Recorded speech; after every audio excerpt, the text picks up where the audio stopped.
this time. And I'm going to get the link up for people who want to come and, whoa, that isn't what we were looking for. So I am just copying the link to this broadcast up for anybody to get it. That is not what I wanted. Share. There we go. Copy. Paste. Add. Putting it up.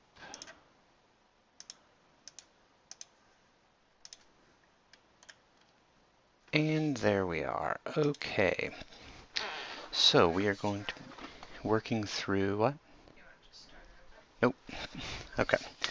So we're going to be working through worksheet 4.1A. I'm going to skip number 1 because we did that in class with everyone, so that's not going to be worth our time. So I'm going to jump directly to number 2.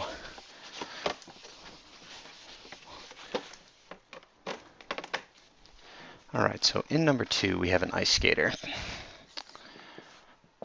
Ice skater on a patch of ice. I've drawn him going the wrong way. There we go. The ice skater is moving in this direction, and the statement of the problem says that they are moving with constant velocity. Okay, so there's our key point. This is important because this indicates to us that the acceleration is 0, which in turn implies that the net force acting on this skater is 0. Okay, so step 1, we create our system schema. The ice skater is our system, so we circle the skater to indicate that that is what we are interested in looking at. We're now going to indicate all of the things that are interacting with the skater, of which there are 2. We have the entire planet Earth, and we have the ice acting as the surface. Here's our completed system schema. We are now going to go and draw our force diagram. To give myself a little more space, I'm going to clear this bit out here at the top. And I'm going to hope that this stops happening.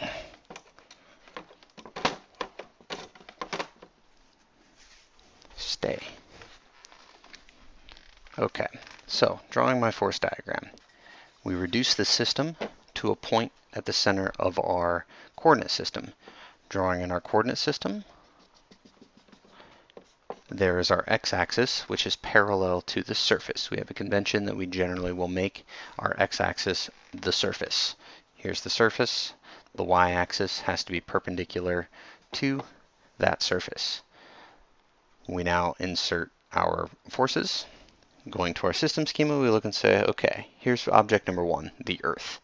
The Earth interacts with the skater through the force of gravity. The gravity pulls the skater straight down. We label this force F. The type is gravity.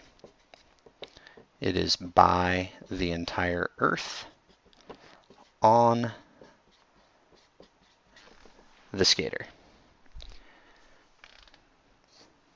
We have now completed that portion, so we remove it from our system schema to indicate that we're done with this portion. We move on to the ice, which is a surface. By way of reminder, surfaces are capable of exerting 2 forces. They always exert the normal force, which is a force perpendicular to the surface. The x-axis represents the surface, so our normal force goes straight up from that surface. Normal by the ice on the skater.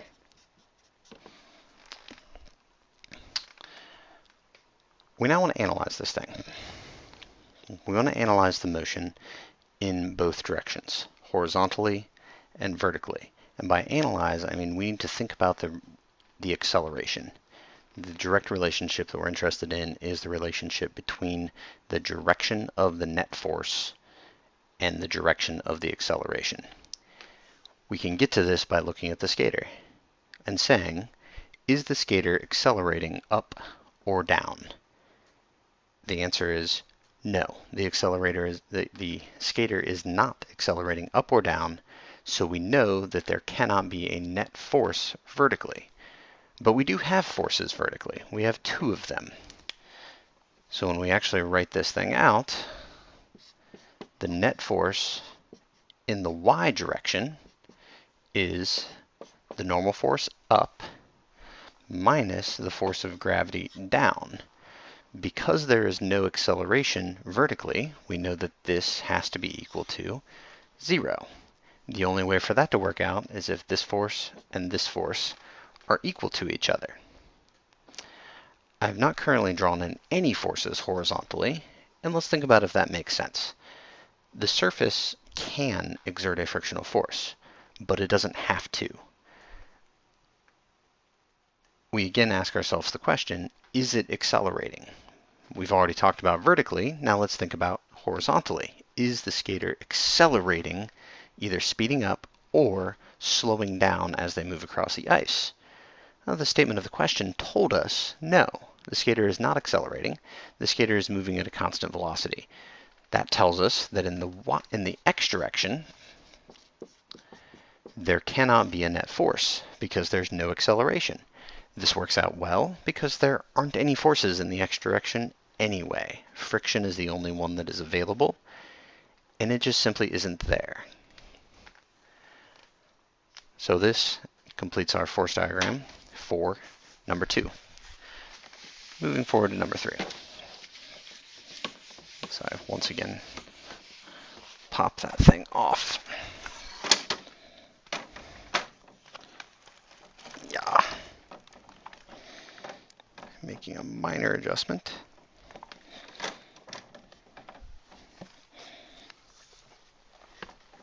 There we go. Let's try that. That's better. There we go. That's better. Okay, moving on to number 3. We have a person sliding in to a base. So we have a person. Here's our world famous stick figure. They're sliding into the base. You've got another player here. They've got the ball. They're going to tag this person out. Okay. Beginning with our system schema, we're told as this person slides in, they are slowing down. So we know that acceleration does not equal 0 in the x direction because this person is slowing down as they move to the right. We know that there is an acceleration in the x direction. Drawing our system schema. There is our system, this player. Labeling the interactions. The Earth is interacting through that line, and the ground is interacting through that line. The ground here is acting as the surface. There are no magnets or charged particles to cause another action at a distance force, and there's nothing else touching the player to create another contact force. So these are all of the things that are interacting with the player. We can now go and draw our force diagram. We put in our surface with a dotted horizontal line. The surface is horizontal, our x-axis is horizontal. We put on our y-axis as a vertical line. Looking at the Earth interacts with a force called gravity. It's straight down. F, gravity, by the entire Earth on the ball player. The surface exerts a vertical force, always. Surfaces always exert the normal force. The normal force is always perpendicular to the surface. This is straight up. The surface is also capable of exerting a frictional force. In this case, we absolutely must have the frictional force. We know that the player is slowing down. We have to have an acceleration in this direction. Looking at our signs here, we have positive velocity. We are slowing down, this implies that our acceleration has to be in the opposite direction. So we have negative acceleration. If we have negative acceleration, we have to have a negative net force. Okay, the relationships here we've discussed in class. If you want to slow down, the velocity and the acceleration must be in opposite directions. We also know that the direction of the acceleration and the direction of the net force are always, always, always the same thing.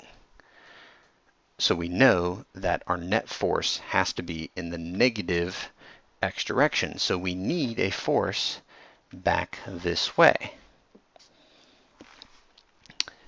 The only option, the only thing on our system schema that can create such a force is the ground. So this is the force of friction. This works out well because friction is a force caused by a surface parallel to the surface. This is certainly parallel to our surface, and it opposes the direction of motion. The player is going to the right. The friction is opposing that motion by pointing to the left. Vertically, we can look at the same question. Is the guy accelerating vertically? The answer is no. This guy is not accelerating up off the ground or burrowing down into the ground. So we know that vertically, the net force in the y direction has to be equal to 0 because the acceleration in the y direction vertically is 0. We can write this out to be normal minus the force of gravity. The only way for these two things to add together to be 0 would be if that one and that one are the exact same thing. In the x direction, we only have one force, the force of friction.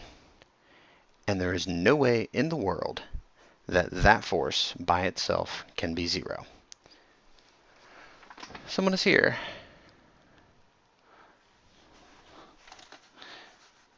Okay, so I've been asked a question here. Would there be a traction force in this case? Okay, so the answer to that is no. Could there be? Yes. The only way we would get a traction here, though, is while this guy is sliding in, they would have to be like grabbing the ground and pulling themselves forward. That isn't really sliding in. That's, oh no, I stopped too soon, and I have to drag myself into the base. That isn't what's being represented here. And in all likelihood, if we had a traction force, the traction wouldn't be enough to actually speed you up. When you're crawling along the floor, you're not pulling hard enough to keep yourself speeding up. You would probably pull just hard enough to keep yourself moving at a constant speed. Like when you walk down the hallway, there's a traction force propelling you forward, but it's only enough to overcome the friction which is holding you back. In this case, we're slowing down. We don't need a force forward, and there's nothing in this picture that would indicate that the person is pushing back on the ground to cause the ground to push them forward. So here, 30 seconds from now, you'll get that piece of information, and you can let me know if that's adequate. This net force in the x direction, it's friction, it's all by itself. It cannot be equal to 0. So I'm going to throw on here for the benefit of any of my AP students and for people who watch this later, that we do know that this is going to be equal to the mass of the runner times the acceleration in the x direction. We don't need this yet if you're in my class, but this is a true thing. The force is the mass times the acceleration in this direction. Okay, we're separating vertical from horizontal. Moving on to number 4.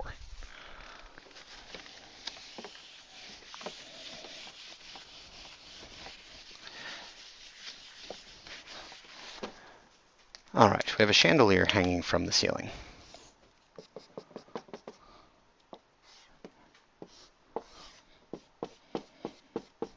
Chandelier hanging from the ceiling. This would be a case that we would classify as static. Static meaning not moving. Okay? The chandelier is not in motion, or else we have a serious problem. Okay? drawing our system schema, circling the chandelier, indicating the things that are interacting. You have the earth, you have the chain. There is no surface in this case. There's no ground that we're sitting on. There's no surface here. There's a chain, there's the earth. Each one of these things is capable of exerting only one force. So when we go to our force diagram, there's no surface to guide the direction of our x and y axes. There's also no reason to want to put them in any other direction. The chain is pulling straight up, gravity is pulling straight down. So we're going to let our y-axis be straight up and down, which makes our x-axis directly horizontal. If there's no reason to rotate the axes around, we don't. We go to our forces. The earth is interacting using gravity. It pulls straight down.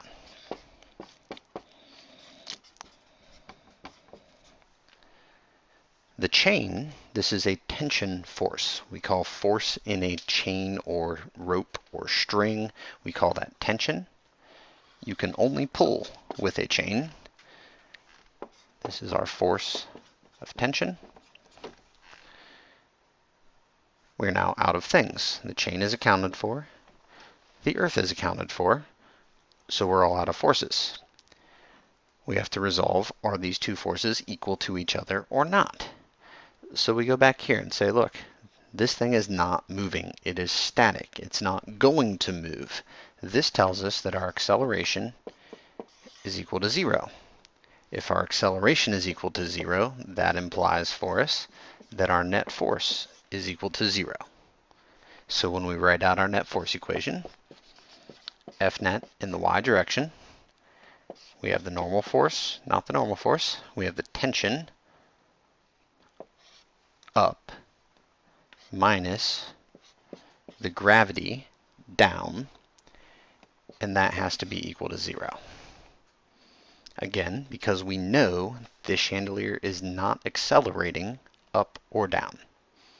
If the force or if the acceleration is 0, the force also has to go to 0. There it is. There's nothing at all going on horizontally in this problem, so we're not even going to bother with it. The net force in the x direction is 0. The acceleration in the x direction is 0. Just leave that up there for a moment.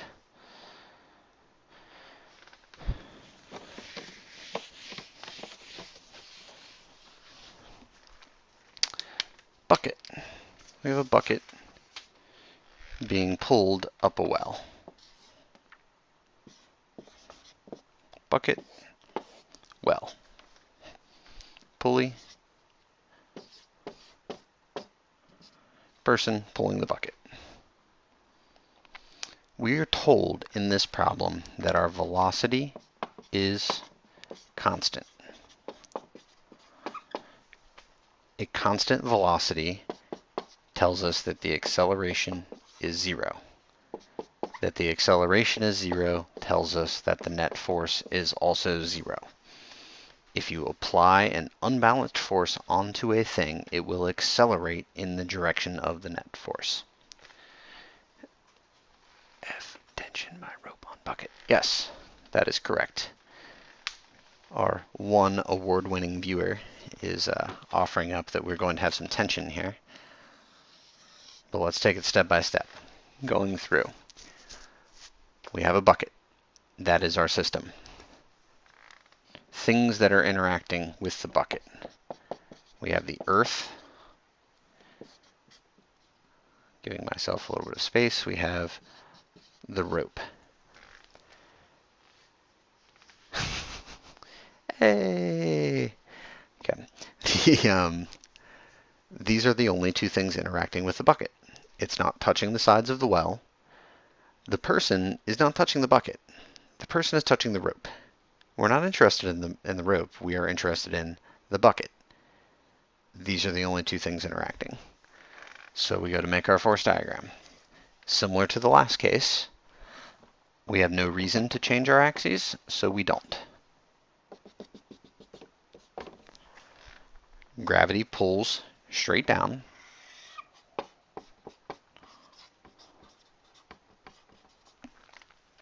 There's the earth taken care of. The rope is a tension.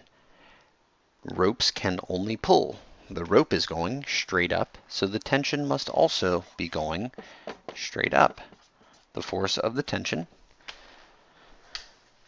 by the rope on the bucket. There it is. We can now go to our net force equation. We're all out of things on our system schema, so we're all out of forces in our diagram. There's nothing going on in the x direction, so we will ignore it. Net force in the y direction is F tension, which I'm simply going to abbreviate with a capital T, minus F gravity.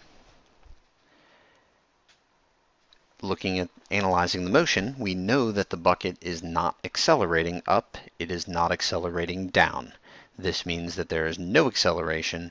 No acceleration means that the net force has to be 0. Fiend.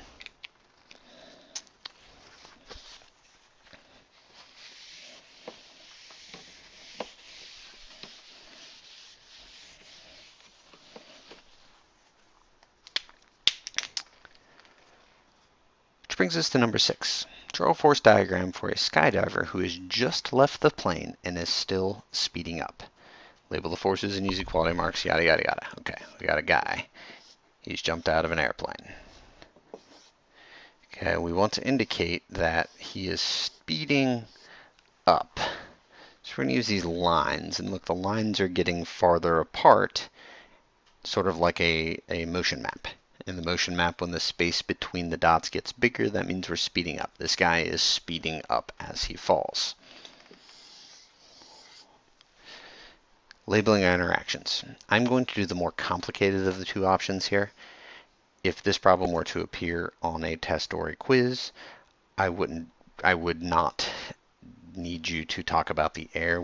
I've told you repeatedly to ignore the air whenever possible, and this would be a case where we could ignore the air, but for the sake of completeness, I will go ahead and include the air into this discussion.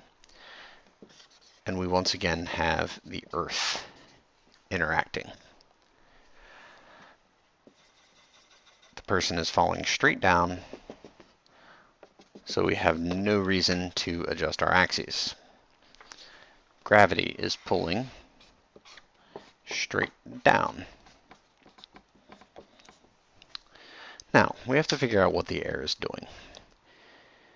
The air is capable of a total of 4 forces: buoyancy, lift, drag, and the other one, thrust.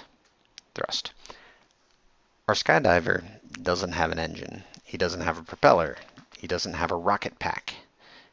So thrust is not an option. No thrust. Okay? He's not a hot air balloon or a blimp. So he's not displacing enough air for the buoyant force to really matter.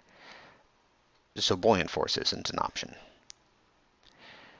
He's not flying or steering so much, he's simply falling. So we're not really talking about a lift force. If this were an airplane or something with an airfoil on it, like a glider, then we could talk about lift being created by the air. But that isn't happening, so we're going to ignore that. We just have a guy falling through the air. The only thing that's really interacting here is that there is a drag force. As this guy falls through the air, all of the air that is down here below him has to get out of the way. As the person applies a force onto those air particles to push them out of the way, the air particles are putting a force back on him, which is resisting his motion through the air. We know, however, that this guy is speeding up. The statement of the problem said our speed is increasing, which means that our acceleration is present. It's not equal to 0. We're actually going to step back. We're going to go ahead and say that this is positive velocity in the no, let's not do that. Let's do negative. The person is going down, so our velocity is negative. They're speeding up. They have a negative velocity. That means that our acceleration has to be negative, and if our acceleration is negative, then our net force also has to be negative. This is why I've drawn this force smaller than that one, so that when I go to write my net force in the y direction, I have F drag minus F gravity, and I know that this is less than 0. The gravity has to be winning here. That's why that's shorter. We also know, for the sake of completion, that this is equal to mass times the acceleration in the y direction. It would be equally as correct and simpler to simply ignore that, which ignores this, which takes that away, which simplifies this whole thing down to this. F, G, the net force in the y direction, there's only one. It's equal to mass times the acceleration in the y direction. We know that this is down, so we know that that is going to be down also. Yay for not dropping frames. How is the sound and video quality?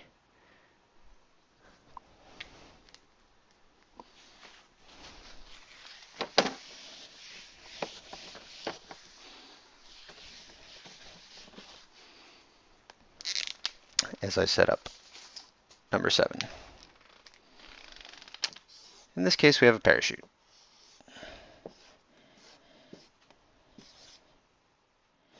And we, of course, have our person hooked to the parachute by their head, because that's the only way to do it.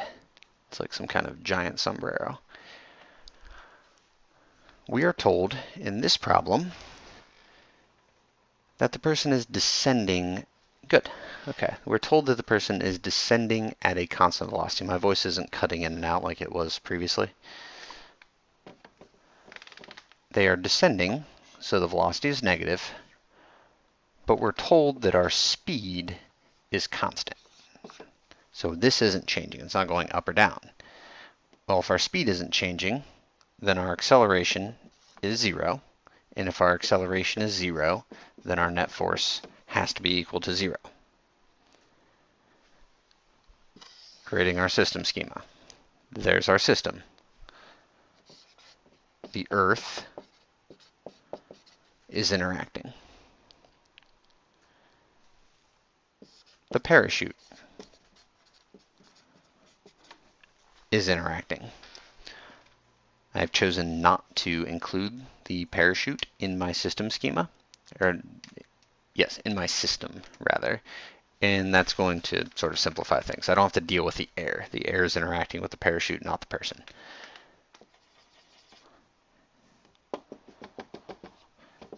Our motion is vertical.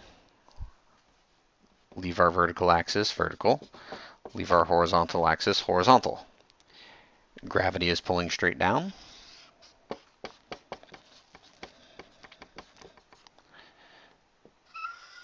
The parachute through these, I've drawn 3 tensions in the original problems. There are 4. We're going to ignore those and say, look, this parachute is pulling on average straight up. This is a tension through those strings.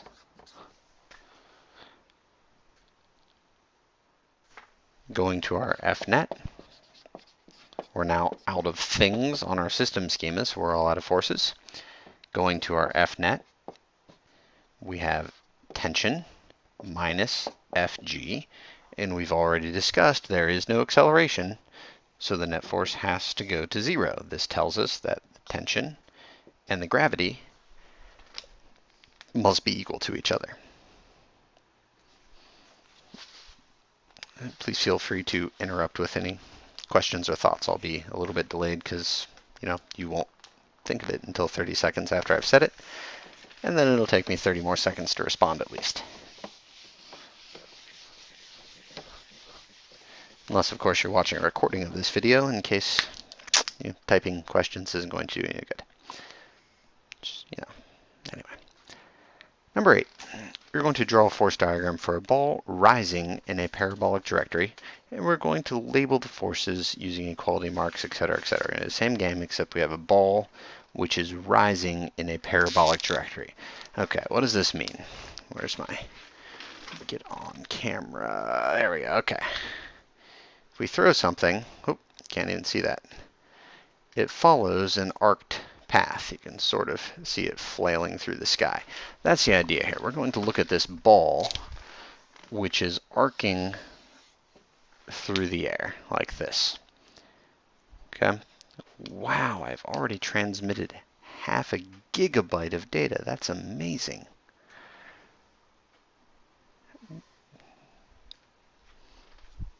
We don't need comment from the peanut gallery. So here's a ball. It's rising. Whoop, on its way up. We've actually done something like this in class, but we'll analyze it and then we'll see what's going on. So here's the ball. What's interacting with the ball? Well, surely the Earth is interacting via gravity. Well, there's nothing else touching it except the air. Well, we can safely ignore the air in this case. It's a ball, it's not going too incredibly fast, so we can ignore the air safely in this case. We can't ignore the air in the case of a parachute or a skydiver who's going really fast, or in those sorts of cases. You can't ignore the air resistance when you're dealing with something which is very light, very large in surface area. So like a parachute is both light and very expansive. So we can't ignore it in that case. We can't ignore it when we are going really fast, like when you stick your hand out of the car window going 60 miles an hour down the highway. You experience that force. But at normal speeds, if you're just walking along or jumping, any force you feel from the air is going to be very minimal and not really that big a deal. Okay, so we have but this one force. We make our force diagram. We have the weight down. So let's look at our net force equation. F net, it's in the y direction, it's equal to minus Fg. So the question becomes, well, what is the object doing? Let's look at it in both directions because this is a fairly informative case. There are no forces in the x direction, so the net force is 0. If the net force is 0, this implies that the acceleration in the x direction is 0. It is not speeding up or slowing down horizontally. Vertically, however, we have a net force. The net force is down. This implies that the acceleration has to be negative. A downward net force means that we have a downward acceleration. So to look at this case, the velocity is positive. It's on its way up. But we know now that the acceleration, so we're just looking at the y direction, it is going up. But we know that the acceleration in the y direction is negative. This combination of things implies that this thing is slowing down. It is vertically getting slower, which should make sense. When you throw something up in the air, it doesn't speed up, it doesn't go up at a constant rate, it goes up, slows down, stops at the top. Horizontally, let's look at what's going on. We have a positive velocity horizontally. We have no acceleration horizontally. We know that because we have no force horizontally. That means that our speed horizontally is constant.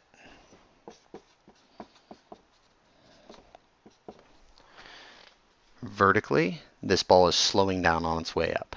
Horizontally, the speed is constant. It is simply moving off to the right at a constant velocity. We get this by analyzing the forces. There is nothing horizontal to slow this thing down. So it's not going to slow down. Just like the bowling ball rolling across the floor, unless there is something there to slow it down, it will not slow down. If there's nothing to speed it up, it will not speed up. Next case, we're looking at the same ball, except now The ball is at the very top of its motion. I didn't do a very good job with my parabola there. There we go, a little bit better. We're now looking at the same ball, but it is at the very top of its motion. The Earth did not go away. Nothing else appeared. We still have only but one force. Only the Earth is interacting with the ball. It is only exerting a gravitational force straight down. So when we go to look at our net force in the x direction, nothing. This implies the acceleration in the x direction is 0. It is not speeding up. It is going at a constant pace. Vertically, there is a force, negative the force of gravity, which is down, which implies to us that the acceleration in the y direction is negative. Well, let's think about the velocity up there. It's at the very highest point of its motion. So if it's at its highest point, it isn't going up anymore. That means the velocity isn't positive.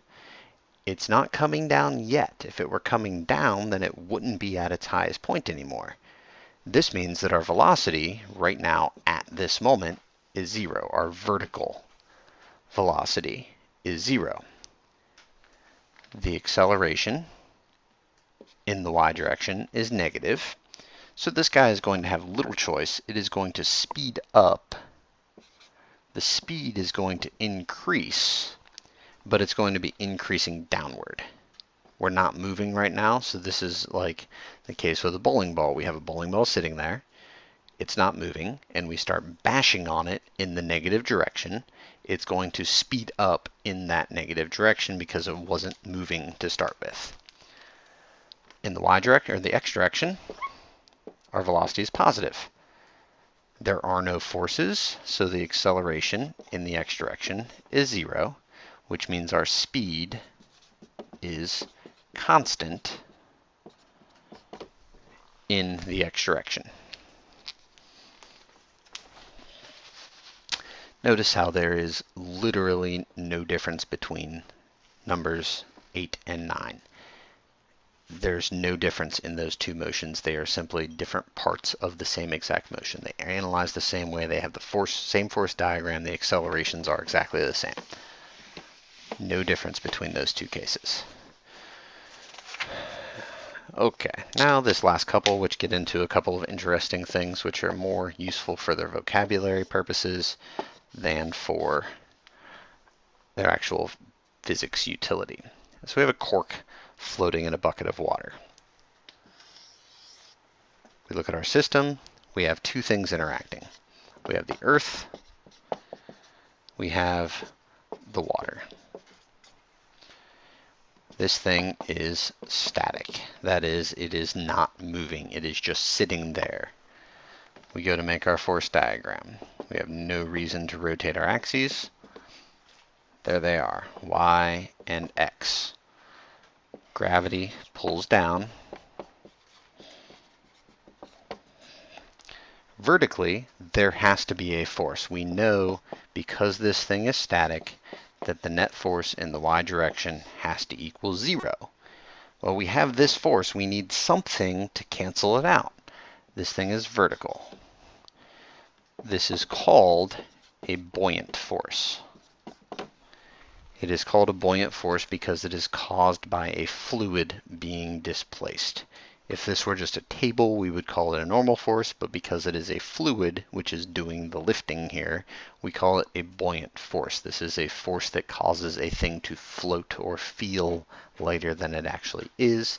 And in this case, we know that F buoyant minus Fg has to be equal to 0, which says these two forces are equal. Again, this is more a vocabulary thing than anything else. Hopefully this is starting to sound redundant as all get out.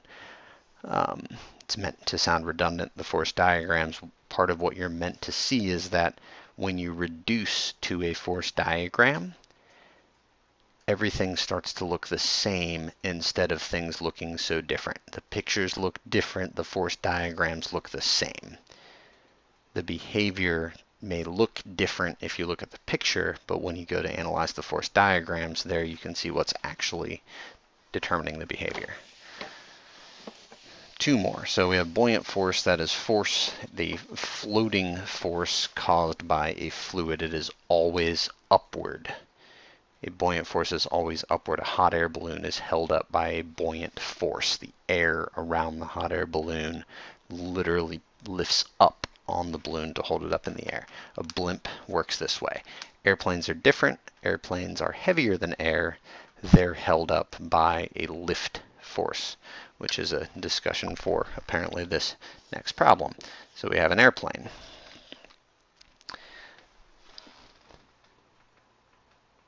The airplane is in straight level flight. So it is not going up, it is not going down. It is in straight level flight. This tells us that the acceleration in the y direction is 0. It is not accelerating up, it is not accelerating down, it's not even going up or down. Okay, so the acceleration in the y direction is 0, which tells us that the net force in the y direction is equal to 0. We're going to assume, for simplicity, that we don't need to, that it's also not accelerating in the x direction. That's okay. Drawing our system schema. Interacting with the airplane, we have the Earth, as usual. We also have the air. And this problem is going to afford for us the many opportunities to see all of the different things that air is capable of doing.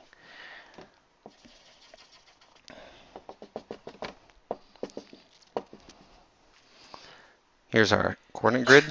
There's our airplane. The Earth pulls straight down with a force that we call gravity. There it is. But we know that the airplane is not falling out of the sky, so we need another force to balance out the force of gravity. When air is holding something up as it moves through, like an airplane, we call this a lift. Force of lift. This is caused by the air. A lift force is always perpendicular to the direction of motion. The plane is moving this way, the lift is perpendicular to that direction of motion. There it is. These two have to balance out because we already know it is not flying up, it is not flying down. Because the airplane is going really fast and it's really big, we can't ignore the drag. So we have to include F drag. What is drag? Well, it's just like friction. Drag is simply it is a resistive force caused by a fluid, air or water, and it is always directly opposite the direction of motion. The plane is going this way, so the drag directly opposes the motion of the airplane. Well, if we don't want our airplane to slow down, right now if we just stopped, we would have an unbalanced force in the negative x direction. That would give us an acceleration in the negative x direction. The airplane would slow down, okay? Because as it stands right now, we have a positive velocity, a negative acceleration, so we are going to slow down. But we don't really want that to happen, because if the airplane slows down, it's going to fall out of the sky, and that isn't what we want. We need it to move nice and steadily through the air, so we need a force that can at least counteract this drag force.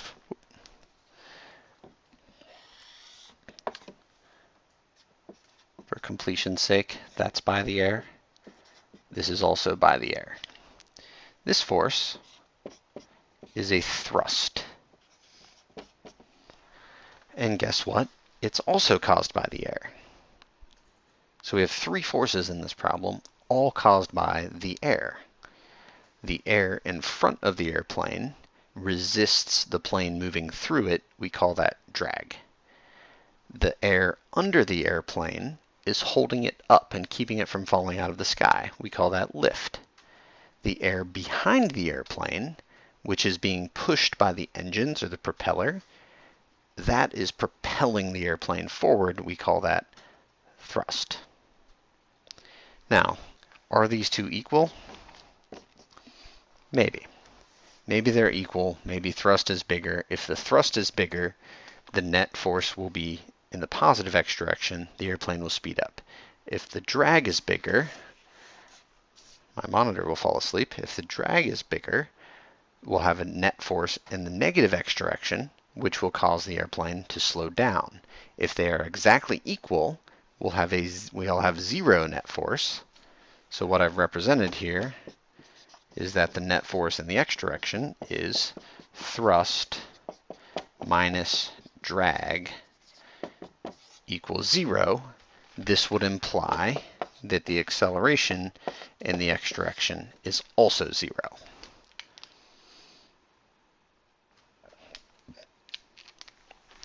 And to round out our vocabulary lesson, so vocabulary here.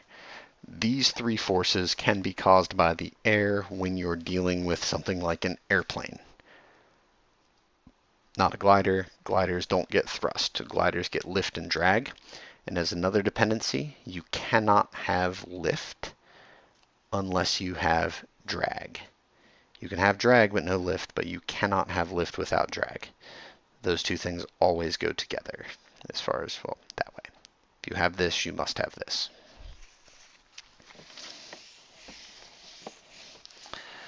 And last one. We have a magnet. We have a magnet, which means we are going to be dealing with the magnetic force. This is a field force, which means it doesn't have to be touching, but we are dealing with a case where they are touching. Apparently N and F. There we go.